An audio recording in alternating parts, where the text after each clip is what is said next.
Monika.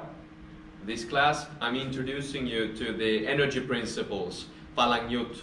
They're basically about how to produce the most power from your body. The idea is that it doesn't matter how tall or short, big or small you are, you will learn how to use your body to produce the maximal amount of kinetic energy for then using in combat situations like striking and takedowns, etc. Okay? So there are 8 energy principles in total, and I'm going to now introduce you to them in short, and then later on we'll dive deeper into each energy principle. So first you need shoulder width stance. Okay, you need approximately 1 meter space around you everywhere, so you're safe, and have a shoulder width position, and slightly bend the knees. So keep the knees slightly bent, and we start with keeping the hands here on our hips.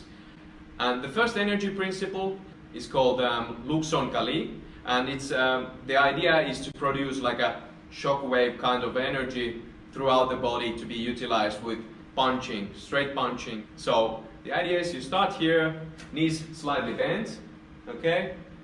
And then what you start to do is trying to build up the power from the legs throughout the core to your hands, and then let it out, like this. Bam.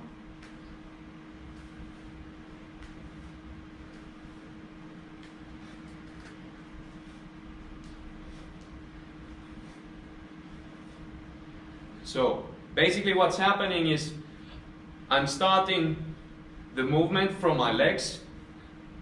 So they say traditionally that you absorb the power from the ground. So what you start with is a sort of an upward push with the legs. Okay? So you push upward, so you extend the legs a little bit. Then you twist your hips. Okay?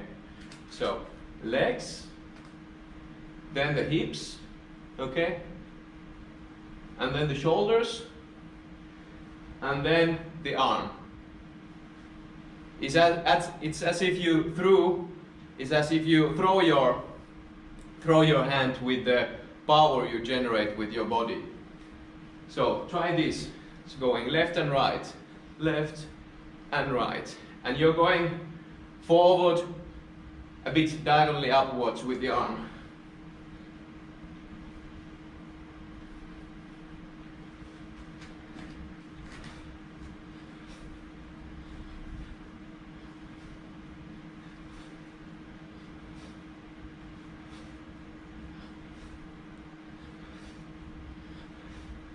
Okay, one more thing to pay attention to is keeping your elbow pointing downward when you strike. It's important for producing the maximum amount of power. It's better to let it point downward, and then also it makes it more difficult for the possible opponent or enemy to see your strike. If I start the strike by lifting my elbow up, go like this, the eye can perceive it more easily. So that's why you want to keep it pointing downward, the elbow, keep it close to your body throughout the whole punch. So it's more like more sudden, the punch, also for the eye of the opponent. So now let's do, together we do a 1 minute set of this. So let's go. 1, 2, 3, 4, 5, 6, 7, 8, 9, 10, and continue.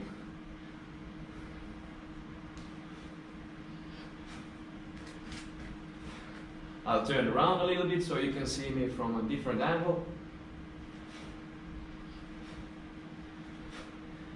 The main thing is to feel your body developing power starting from the legs, hips, shoulders, and transmitting that throughout the body to your hands. Keep the shoulders relaxed, also the arm is relaxed now.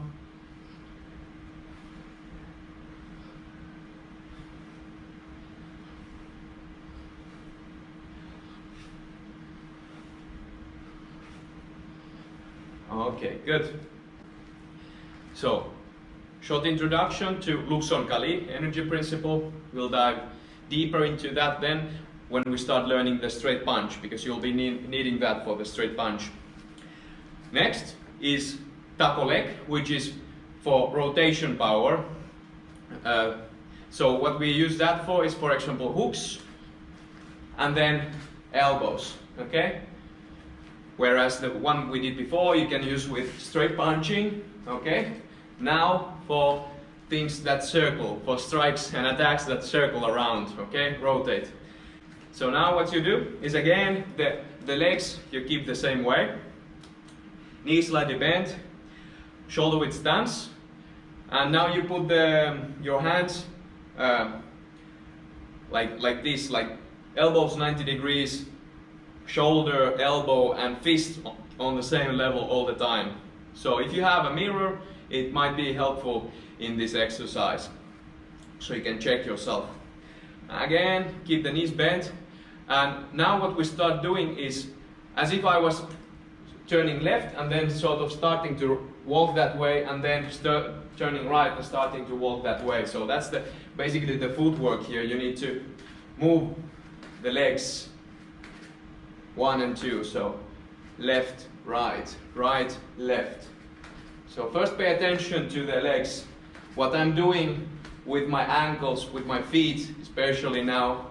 So that's where which allows us to rotate now, okay? Then the actual power comes from the hips. So when I turn, twist the hips with my core muscles here, okay? I want torsion, so I turn with them. The legs enable the movement and follow. And the arms are very relaxed here. I keep them on my shoulder level, the elbows and the fists. So I'm sort of dragging them with my body. This generates power for the circular attacks, okay? You want to keep your eyes in a single target, because that helps you retain balance and avoid overturning, okay? So look in front of you, take some target at which to watch, and rotate. Legs, hips, shoulders, and arms follow. Okay. A few more points. So yeah, you want the movement to happen in separate stages. So first we'll be moving the legs, okay? And the hips, sort of the hips have to initiate the movement. And the legs, and then the shoulders. So it's as if you squeeze some like a cloth. So you'll be sort of squeezing your body, or rotating your body the same way. 1, 2, 3, 1, 2, 3. Building energy from down to up. And then the arms follow and transmit the power, the energy to the target eventually. So now let's do together a 1 minute set of this, starting in 3, 2, 1, and let's go. Turning left and right, left and right. Keep your body balanced between your legs, so your body does not move from left to right, it only rotates on the spot. You want to keep your core muscles tight, so feel some pressure in your core muscles, abdominal and back. And from there, as you torque the body, that's what builds the power. And support with the legs, help the movement with the legs. You can add some power with them. Then the shoulders follow the movement of the middle body and the lower body.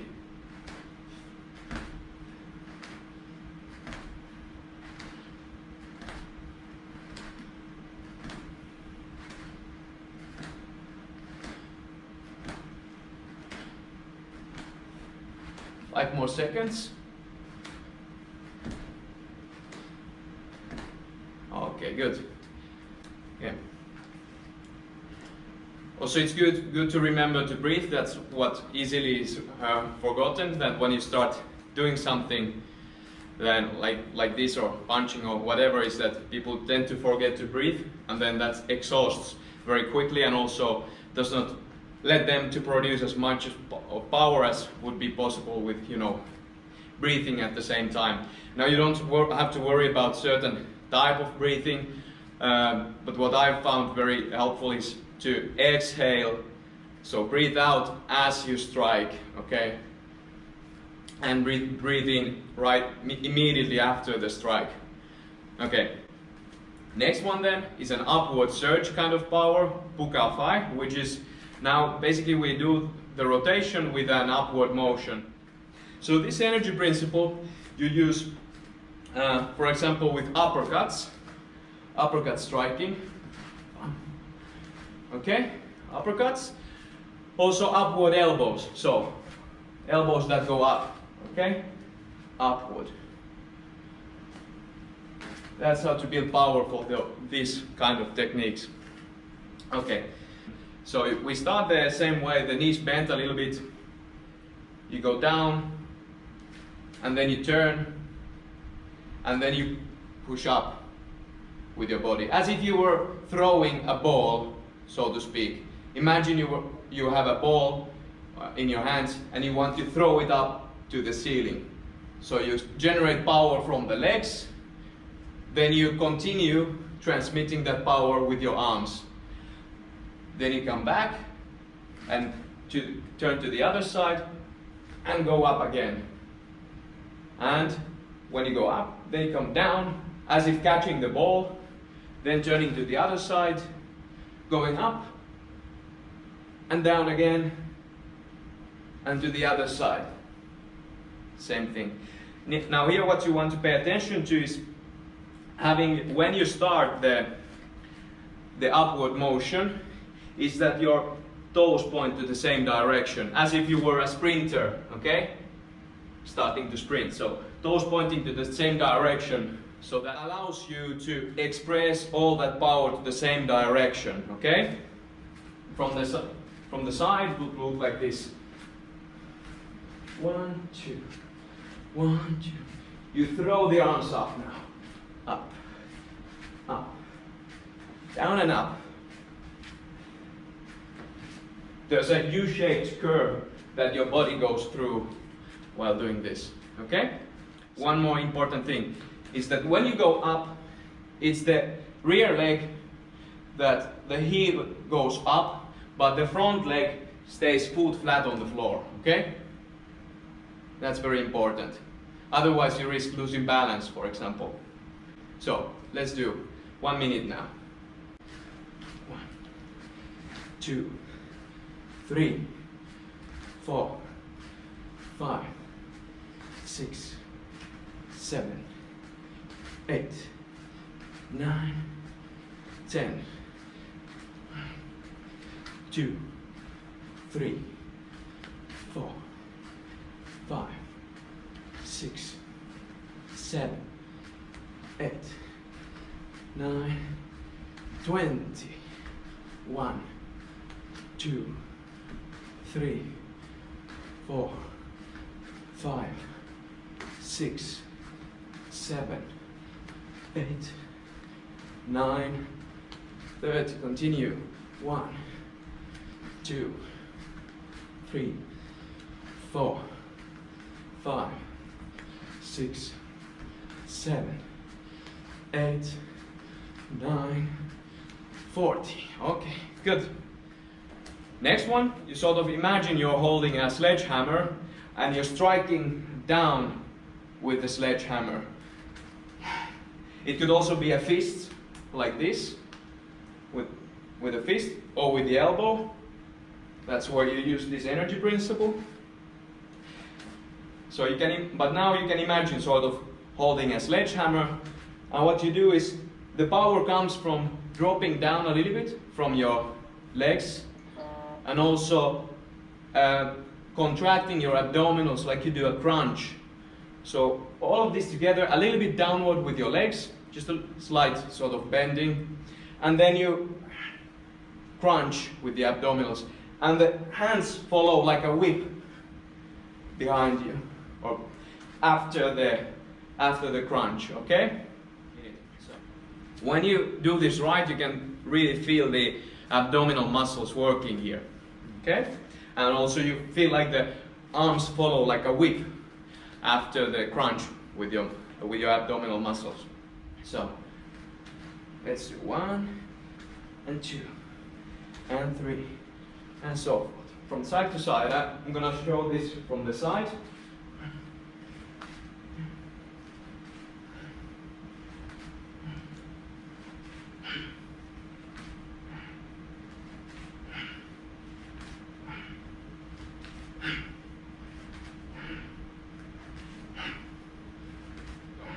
One to left, right, 2, 3, 4, 5, 6, 7, 8, 9, 10.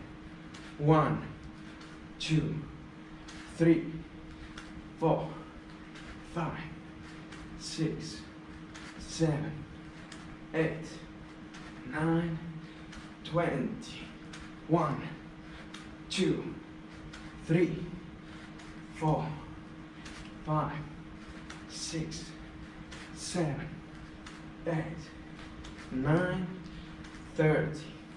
1, 2, 3, 4, 5, 6, 7, 8, 9, 40. 1, 2, 3, 4. Okay, good. That's a minute. Okay, next is that now the feet stay flat on the floor, and the power comes from hip twist, and also followed by a shoulder twist. So this kind of energy we use then for, it's very similar, is for example the diagonal elbow across the face.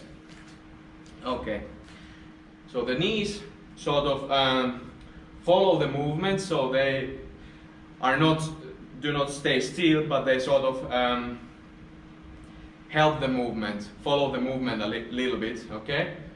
They're like springs here. And again, we start now the arms here. And now as we twist our body, torque our body, with the movement we bring the arm across the face, okay? Like this, okay? So from the side it would look like this. So hips move, then the shoulders, and last the arms. So you swing the arms with the movement of your hips and shoulders. It's like a push-pull movement, okay? 1, 2, 3, 4. And where you bring your hand is sort of slightly above the ear here for the strike. So you're striking diagonally across your face, like this. Okay? So let's do it together.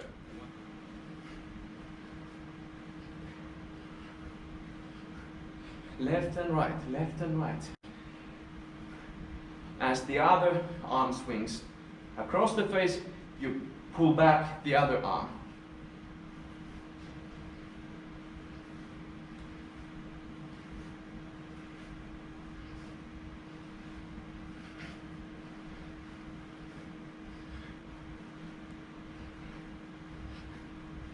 "30 seconds. Try to feel your body moving your arms, not working a lot with the arm muscles themselves. So you should feel like very light in your arms. They do not get tired with this movement.